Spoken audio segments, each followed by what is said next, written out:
Hey everybody, welcome to Two Dads, One Car, where we talk about modern fatherhood. My friends, I'm excited to bring into the car a dear friend, a trusted partner, and beyond, a confidant, my one and only Mark Leung. Mark is a father of two boys, 9 and 7. I've seen them grow up, and I've seen the impact that him and Clara have had on their kids, and so he's really been on this journey of life with Michelle and I through our parenting journey. So I'm so excited to showcase him to the audience. He's a man of wisdom. He's someone that I could definitely lean on for support and guidance, and he's just so real.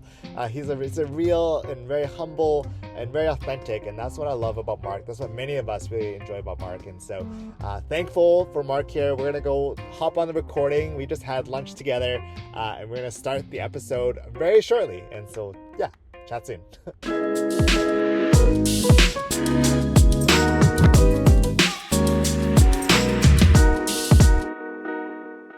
Well, Mark, why don't we start off with just a quick snapshot of your family, number of kids, rough ages, and then we'll go from there. Yes, so I am blessed with two rambunctious, beautiful, wonderful boys who are turning 9 and 7 in a couple of weeks, and married to an amazing woman, my wife. And actually wanted to say a quick shout out to my family.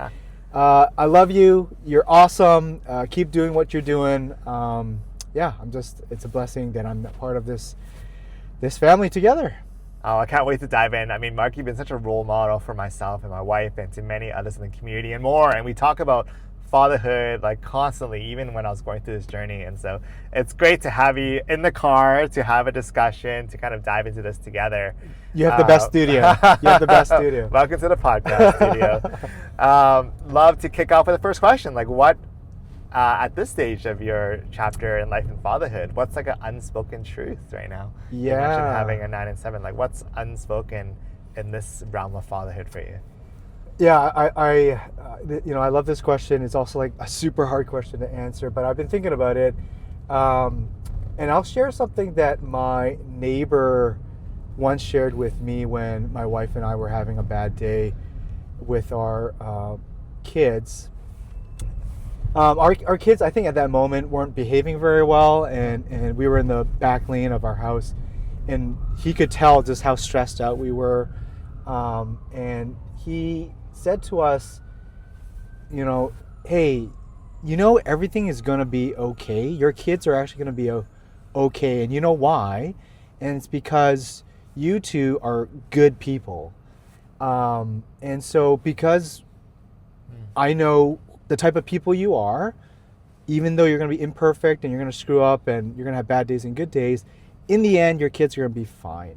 So I think we can get into the micro stuff. We can figure out the best strategies to be a good parent. But I think, in my opinion, if you care and if you try, it can't be worse than your own childhood, right? Like it's only going to get better, right? And even if you just did what your parents did, it turns out fine because you're fine, right? So I just sort of feel like check your heart, know that you're doing your best. Everything is going to work out. Wow. I remember you shared this, and I just remembered that you shared this because that's so profound, right? The fact that your neighbor said that. And I guess when he said that to you, what was the first gut reaction? You're like, oh, yeah, yeah. What are you talking about? And actually, I tell that story with the benefit of hindsight. You're absolutely right, because in that moment, you're like, thank you for trying to comfort me. I appreciate the platitude. But, when he said that, I think our kids were maybe like 4 and 2 or something. Yeah. We were in the thick of things. And now they're 9 and 7. And they're amazing. Our boys are amazing, young men.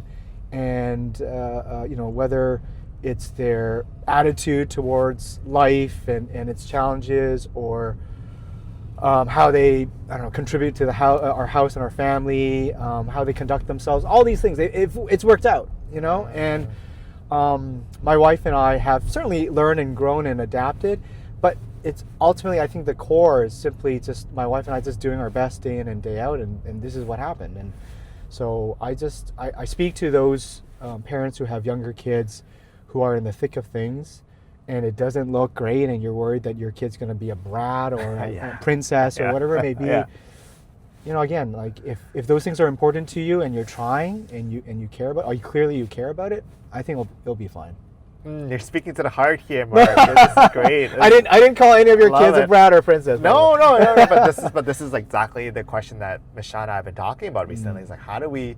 Because like my daughter's starting to show some more princessy characters, right? And then I think during Lunar New Year, as Lunar New Year happens, right? Like the grandparents like, oh, we should do this, you should do that, right? Just like very typical conversations, right? Where your parents or in-laws try to tell you how to parent, and the worst. It's you kind of just let it brush off a little bit. You kind of let them, right? The fantastic book by Mel Robbins, Let Them. We let them say their bit, but it also made me think about like, oh man, I don't worry about them being a princess or being a brat or being spoiled. But I think what I'm hearing, what you're saying, is that the fact that you're even thinking about that and being aware of that, it's huge. Yeah, it's huge, and you're gonna get better at it, and the kid is going to grow and change and mature as well. And maybe the lesson that you've tried to teach them, they didn't receive it, they didn't understand it, but over time, like the ships will right a certain way, and I just what I want to say is that please we go into parenthood with all these expectations, all this pressure from our parents and society, and of course we all want to do our best, but like that pressure I think is really not constructive. It's not really helpful, and so what I'm trying to share is like, just take the temperature down. You check inside yourself, you know who you are. That's good enough. Like you are doing a bang up job, and yeah, anyone can sit down with coffees or beers and talk about the minute details of what to do in a specific situation. We can get into that, but big picture, you're doing it, you're killing it, you're great. Keep it up. I like what you said there about taking the temperature down. Like I'm a very visual learner. Like, and I just imagine just like handing out the thermostat, just like dialing it down a little bit. Yeah. Right? Yeah. Because you're right though. There's so many minute things you can think about, like process-wise, but like just overall taking the temperature down a little bit and being able to step away. And I've seen you in the thick of it, Mark. I'm like, wow, Mark, you're so calm. Oh man, I don't know. Right? You have two boys. Like, I don't know how my parents did it, man. My brother and I were like rowdy. Yes. So when I saw you two, I was like, it was so lovely. I love it. I'm like, oh my gosh, this reminds me of my childhood. Yes. But I'm sure Mark is dying right now. Yeah. So exactly. Look back at your childhood and how difficult, looking back now, how difficult you must have been. Oh yeah. And how difficult it must have been for your parents to deal with that. And look how well you guys turned out, right? You're a well-adjusted man, right? So the expectation is at an all-time high, and yet reality and history and stats will show you that actually everything is trending positive. So let's start there. Let's have a reality check, and just, if that's your basis, if that's your foundation, I think all of a sudden you're like, oh, okay, I don't need to check off 10 different things today to be the perfect parent. No, like that, I don't think that helps. This is really interesting to me because, like, I think you touched upon the expectations being high, like even higher. Yeah. Right. What do you think is, like, we're not social commentary here. I have a hunch about why that is. But yeah. I guess first question: do you feel the expectations are high? Which I agree. Yeah. And if that's so, like, why is that the case? You know what? This is my own opinion, and take that for what it is. This whole notion of parenting or parenthood was kind of not a topic, not a point of discussion, not a priority perhaps in the social cultural fabric that made up our parents' generations. It was a fact of life. It was, this is boys will be boys, or they should be grateful for the bowl of rice that they have because there's someone poor in Africa, and like, suck it up. Yeah. And so, like, did they, amongst their friends, did they talk about parenthood? Probably, yes, of course they would talk about it, but not to the degree that we are talking about it now. Now it is a news article. It is a trending piece on, Twitter. It is a point of judgment and comparison in our culture, which is huge because we have this magnifying glass and this amplifier, which is social media and our phones, that we all have to placate or deal with our insecurities about ourselves, and we want to do that by making ourselves feel better by knowing that we're doing better than someone else. And I say, forget all about that. Like, who cares? how can anyone measure happiness? How can anyone measure what's going on inside you? No one can. And so again, if you just sit down and be with yourself, am I treating my wife well? Am I taking care of my kids? Only you can answer that. No matter what you post on social media, only you can answer that truthfully. And so long as you're doing that, I think you're doing your great job, right? Because it's going to be accountable. You're going to be accountable to yourself. And we're all competent. We all can do these things. So, but yeah, I just sort of feel like our culture is now hypersensitive to comparison because it preys on, and I don't use that word too lightly, but it preys on insecurities because it wants engagement. I mean, we're getting down a rabbit hole, but like your phone wants you to engage with it, and it does that by like and subscribe. exactly. The great irony of it all. But like we're trying to make ourselves feel better through our Instagram, which is a recipe for disaster. That's really well said too, because it's not just fatherhood, right? It's like careers, the way you dress, the sports activities. Yeah. Like this is one element of a bigger piece, Yes. but the fact that you're right, there is the inherent comparison piece, but beyond that, preying on our insecurities. Like, am I parenting well enough? Like, am I dad enough? Or am I mom? Like, this is very much a thing, like mom guilt. Like, that's massive. Yes. Absolutely. Yes. Right? Call it for what it's worth, man. I'm really hopeful that at least the listeners who have been following, like that's really not our MO here. Like Mark would be the first to say it. I for sure like I've made all the mistakes. That's why we have a show. I'm a screw up. Like if you're listening to this, like, oh, Mark sounds like he's got his shit together, crap together. No, I screw up all the time, and I'm just trying to do the best that I can, and do better the next day. So isn't that interesting, right? Like it reminds me of the last guest I had, John Howe, and he talked about hopefully that his kids will have the same grace that he has for his dad. But there's a bit of a lag time, right? Okay, yeah. But there is that notion of grace. Like, I'm just trying to do our best. You're trying to do your best. And, we lean on community for help where we can. But it's... Walk me through, okay, as you know, I'm in the trenches. Yes. Like, I have your kid is so cute. Thank you. Your kiddo. So this conversation is really for me in many good ways. But I'm in the trenches, right? 4-year-old and almost 4-month-old, like knee deep. This is like, you mentioned when your sons were 4 and 2, like that was like, trenches. And your neighbor making that comment that after a while, like, oh, that makes sense. Mm-hmm. Any advice for me at this stage? Coming into this with a busy career, 2 kids, I just got back from parental leave. I don't think it's going to be any advice that you haven't read or heard from someone. I'll just tell you from my perspective, which is, if you've decided not to have any kids anymore, what you have right now, you're never going to experience again, right? So good or bad, that experience will never happen again. You'll never have a 4-month-old again. And so if you see it from that perspective, that's a treasure, right? Life is a treasure. Time is a treasure. And so even when that kid is, if you're listening and you're eating, sorry to say this, but like if they're pooing on you or barfing on you or doing all the baby stuff and you're like, oh, why am I doing this? It's like, as a father of a 9 and 7-year-old, would I go back? If I could I go back? I would totally go back, right? So I would just say enjoy it while you can, as you can, to the extent that you can.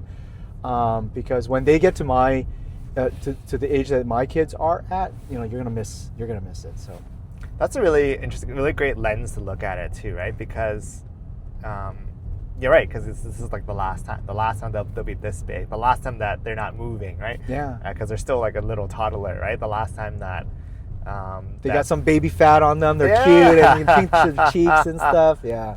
Or the last time they still want to like cuddle you in bed, right? Like it's interesting. I would love to, if I could use this as a launching pad to like another topic, because I'm just been really curious, because I have 2 daughters. I actually was always wanted to have 1 son, just so I could know what it's like, because I'm very comfortable with boys. I taught piano to kids. My daughters, you listen, I love you as well too, right? But like, I was like, I'm ready. I've tutored kids. But I've been hearing and following that the world it's very different for boys growing up, right? Whether it's not just video games, but influence of all these things on the internet, right? And so, does that cross your mind? How do you navigate that? 100%. I mean, so I'm a guy that And if you, plugging my other podcast, if you listen to the Faculty BC Leadership and Law series that we kicked off together, I share that I grew up with bullying, you know, and so being a good person, being a good man in particular, has always been really important to me, and thus important to how I teach my boys. I don't know if it's more important in today's age than other times. I mean, it's always important, but I think again the lens and the sensitivity, the cultural sensitivity about what it means to be a good man, like it's a hot topic. For me, in our household, we have. So we're getting into the micros now. Let's do it, yeah. So my approach to parenthood is to activate and strengthen their sense of agency, meaning that I don't want to rely on external motivation to get my kids to do something. I want to start as early as possible to develop their internal motivation. And that means giving them choices, giving them the ability to weigh the cost and benefit of certain choices, and then making a choice. Whether I agree with that choice or not, it's important that they make that choice. So, an early stage example is when they were young, in order for them to earn their dessert, which is, like ice cream or whatever it may be, they have to finish their dinner. And normally, I think in a more traditional household, if they didn't finish their dinner, you're not leaving that table until you scoop up every piece of rice. That's kind of what I grew up with. But we've changed that, which is if you don't finish it, that's fine. You just don't get that benefit or that privilege at the end, and that's up to you. That's your cost benefit analysis. And there were times where our kids were like, 100% the dessert is worth it. I'm going to finish, these noodles. And then there are other instances, it's like, oh, that chocolate bar, I could care less about. I'm not going to finish my dinner. And I was okay with that. We were okay with that because we saw that as a way for them to learn about what they want and to kind of activate that agency. So in our house, we have something called our leadership charts, borrowing from that other term, that other podcast that we're talking about, leadership.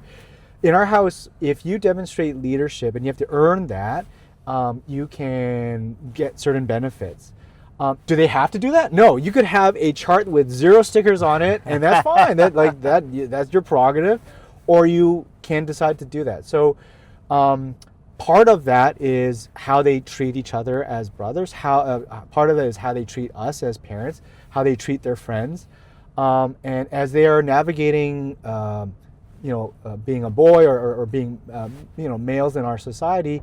Whether it's being a gentleman or saying please or saying thank you to strangers, being friendly to strangers, all those kind of things kind of weigh in on that. Interesting. So if I were to conceptualize or just visualize, you have like a chart at home, and you would just give stickers depending on like whether they've shown leadership, I suppose, right? Yeah, and we have conversations about what constitutes an example of leadership or how they can earn those. So it's not necessarily a surprise, unless I am surprised. I'm like, hey, by the way, I was really impressed by what you did. Here's an extra sticker and stuff. That certainly happens. But we've opted to use this kind of chart as opposed to allowance. I don't know if you had an allowance kind of system growing up. I certainly did, but we've kind of done it differently. So it could be as simple as right now actually, the system is they can earn. We're getting so micro now, and I apologize. You don't have to do this. I'm not telling you have to do this. Great. But if they are ready by 8 o'clock in the morning, which seldom they are, they earn a sticker. If they do their homework before we leave for school, they earn another sticker. Oh, wow. If they put away their clothes or help, our youngest one, for example, loves cooking. So for the longest time, this system didn't work for him. He could care less about waking up early doing his homework. The bed was way too comfortable. He would rather just sleep in. Yeah. And then what we learned was that he loves cooking. So we said to him, hey, if you cook breakfast, you can earn a sticker. Oh, and wow. Guess what? The last 3 days, he's been waking up early to make not only breakfast for himself, but making breakfast for us. So he cooks eggs and some toast. I mean, simple stuff. I mean, I don't know if it simple, but he's a 6-year-old. So he's been doing that, and he's been earning stickers. Oh, wow. And so like we all win, right? We get breakfast. He develops a better habit. He can learn his cooking skills. So every kid is different, and but yeah, that's how we work in our household. We had lunch just before this conversation, and that's what you were alluding to earlier. Like you're talking about how like you're starting to see I want to say payback, but you're starting to see the return on the investment. Right? Is this what you're talking about? Like part having of it. breakfast in the morning Yes. from your 6-year-old? That's amazing. and I don't take credit for that. Like, so my wife and I, we see a counselor, and you know, again, no stigma against that. Like, it's been so great. But we were telling her, like, we don't have a lot of time for ourselves. Like, as a couple, we're going to bed exhausted after the end of the day. And she's like, well, then teach your kids to do to help out around the house. How old are they? And we told her. She's like, yeah, by this age, they can learn how to put away their laundry. By this age, they can pour themselves a bowl of cereal and milk. So get them to do that. And so that kind of gave us the permission, and it kind of opened our eyes up to like, okay, let's build out these systems. And now they're starting to truly contribute to the house and the state of the house. And it's great because we also see in them that it matures them, right? They take ownership over the state of the house or the state of the family. And we feel better about, I mean, this is so obvious, but when you do something to earn something good, you feel good about yourself. Doesn't matter whether I'm 42, like, or you're 6 or 8, you feel good about yourself. And it's a self-perpetuating system or cycle. And so I'm just very proud that we've started that, and it's been going well. This is really interesting to me because it also reminds me of when I taught piano back in the day as my first job, part-time job, and I was teaching boys, and I remember like they would be so motivated by stickers, right? Like every single song, you have to get a sticker. If you get 10 stickers, I'm gonna take you for a Slurpee. They're like, what, a Slurpee? Totally. Like it was like the coolest thing. If you get more, even like I put them to piano competitions. If they win first, they get to like play video games with me on the weekend, right? Wow. But they're so motivated. Yeah. It's like there is something to that, yes. right? Yes. It's that agency versus if I was to force it. I don't think they would have gotten that far. And even if they got that far, as soon as you leave the room or you leave their life, are they going to do it? Like, probably not, because they haven't developed that internal system inside them. That they're doing it for themselves, that they benefit from doing it, as opposed to making you, the teacher, happy or their parents happy. I mean, I have wonderful parents. My parents are awesome. I love you. But they didn't, it was a little bit of a different system where we had to do our homework, we had to practice our piano, and that was the way it was. And you're just kind of lucky if you develop that internal system or you don't. And so I at a young age, or when I was a young parent or a new parent, I was like, I don't want to be that parent that is using this pressure to get them to perform. Like that's not the way I want to teach them. How do you navigate, like, and maybe you're past this phase, but I'm about to head into the phase where you get pushback, right? You're getting like, probably the temper tantrums, like the outbursts, right? And staying that peaceful duck on the water. Oh my God!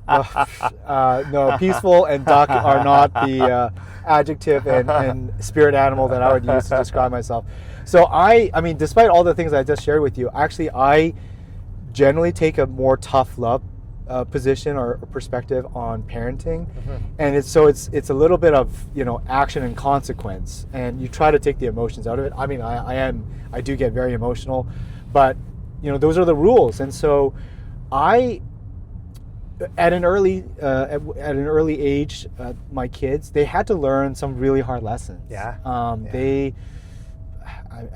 don't know if I really condone this, but I guess I am saying it. But I've thrown out toys before as a consequence. They certainly have had their share of timeouts. They still get their share of timeouts. They lose toys and privileges for weeks on end until they get it, right? And so I am a believer that, especially at an early age, they are trying to test those boundaries. And if you keep on moving the goalpost, they'll just keep on pushing it, right? Because that's their job right now, psychologically or physiologically. They need to know where the guardrails of life are. And it's your job as the parent to set those up. And again, there's no right or wrong per se, but you got to set those up and then stick to them. And so if you say, if you don't do this, there's going to be this consequence, or if you do this, there's this benefit, stick to it. And I think, our kids are persistent, they will try us, but over time, and again, I'm seeing the return now, or the benefit or the fruit now.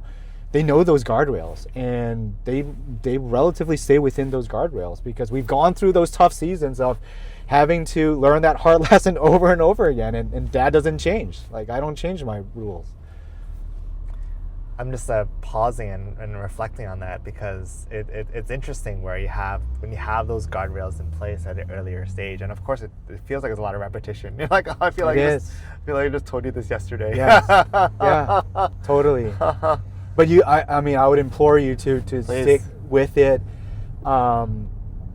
Those boundaries, as we all know in life, are really key, and that is your role right now, is because you're training them. I mean, whether it's like you're waking up at 6 o'clock or 6 a.m. club, or you're running a marathon, like, you just got to pound the pavement. You just got to do the reps in. You just got to hit that wall over and over again until you get over it. Yeah. And your kid is in that mode. So be the trainer, be that wall, be that guardrail. Try not to take it personally. I know they're going to say nasty things. They're going to have these meltdowns. They're going to know all your emotional buttons. They are, genetically designed to know those buttons. You just got to stick to your game plan. The emotional buttons point is so funny, because I think my daughter is starting to know what my wife's emotional buttons are, and I can see the triggering happening. I'm like, ooh, like, I gotta sweep in here. Like, this is starting to escalate in really funny ways. And that's why it's a team sport, It right? is, yeah. Because, like, she's good at certain things, you're good at certain things. You can spot each other, you can cover each other, and we just talked about this during lunch. The importance of the couple, the parents, being together and being on the same page. I can't imagine how difficult being a single parent would be, but the more that you and your partner are together on that, like, the easier it's going to be, for sure. This is really interesting. I'd love to kind of weave into the last few episodes, and you and I had this discussion on my word of the year. The word of faith of the year. And I've been talking about it in the early stages, even now, right? Interweaving that in your family.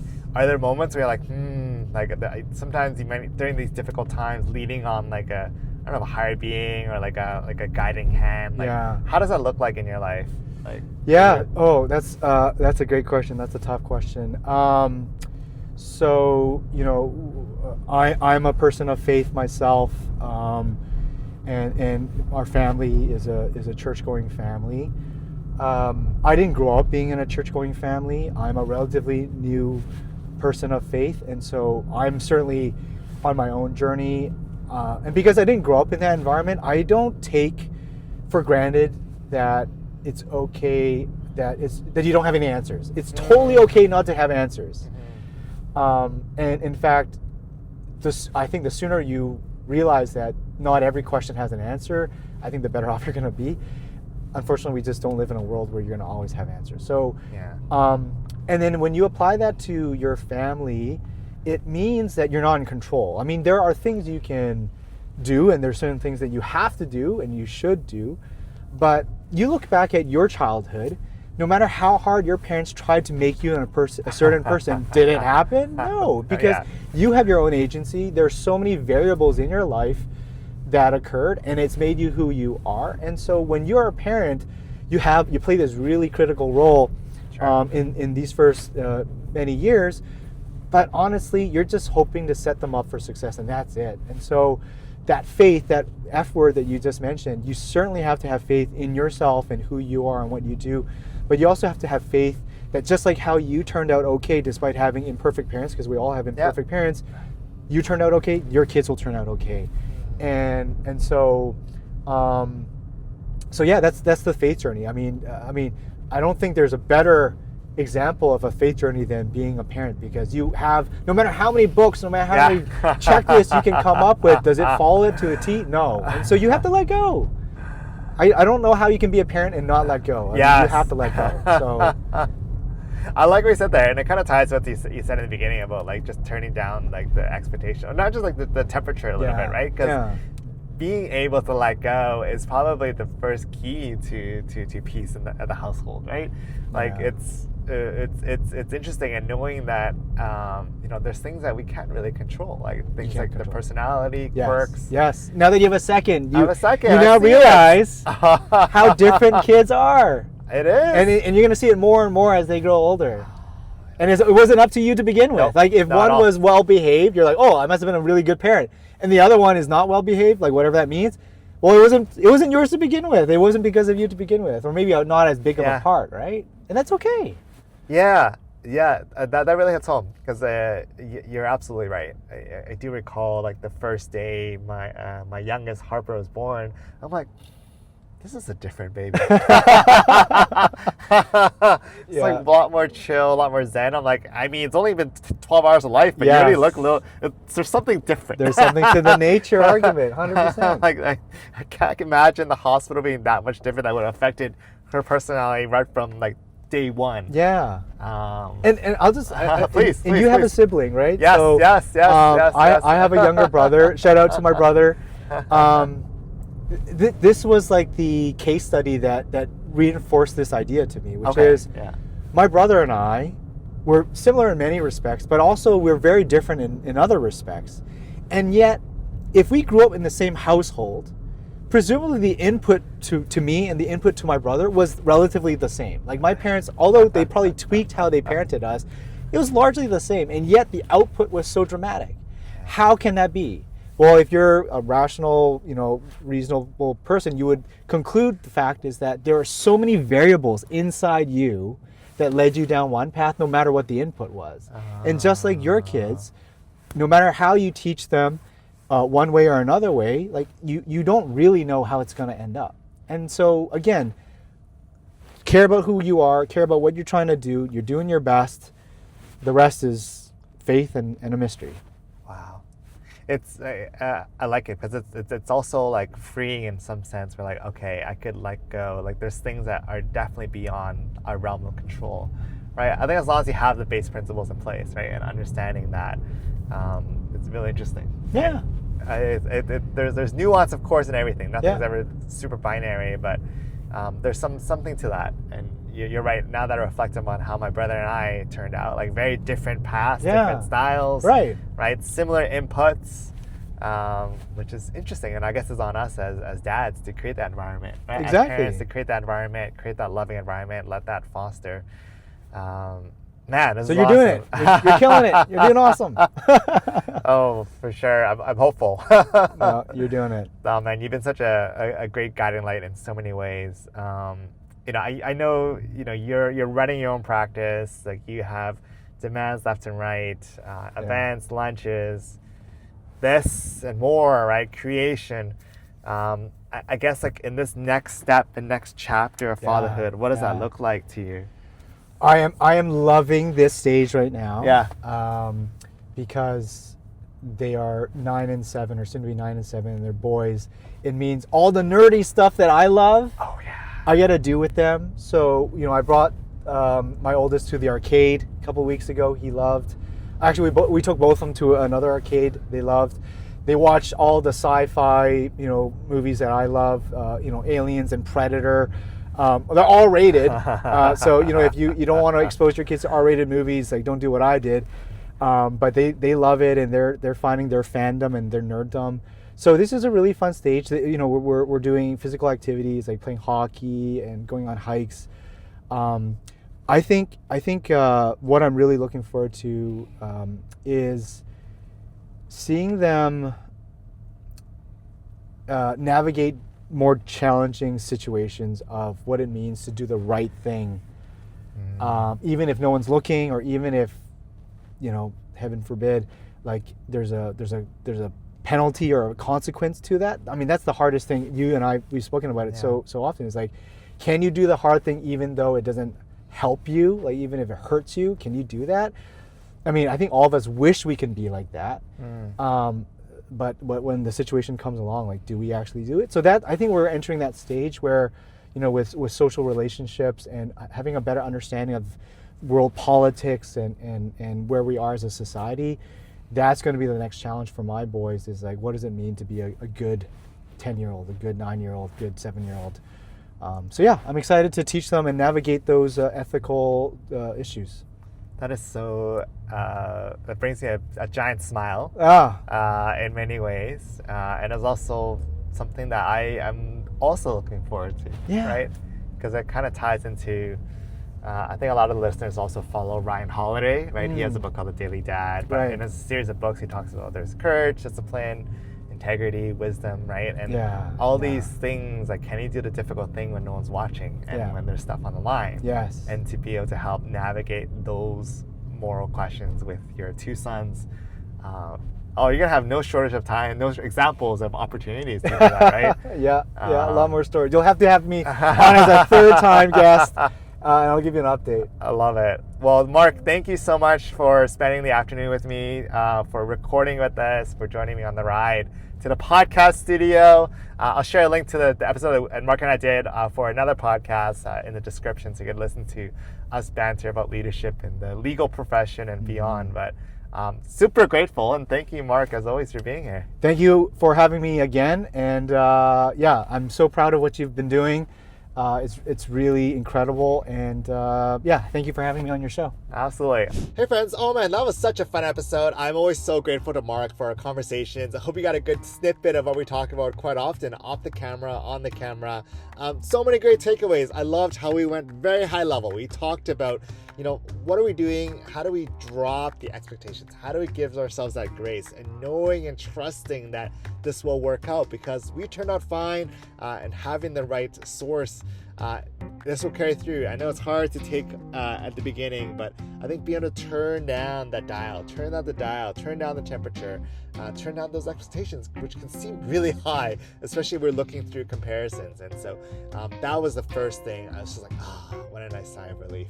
And the second one is really going really granular, right? Finding ways to promote agency. How do we enable our children to have agency over their decisions, right? Instead of forcing, what are some options we could present, and maybe using a sticker chart, maybe it's something else. It does require more work. It's always easier to yell and coerce and do all that, but there's other ways, and so this is the cool stuff we learn on the show. So with that, Mark, thank you so much for being on the show. Thanks for joining in. For those listening, thank you so much for being on this ride. If you liked what you hear, follow us on Apple Podcasts, on Spotify, on YouTube, and more. And so thank you for being part of the journey. We'll see you all in the next episode. Cheers.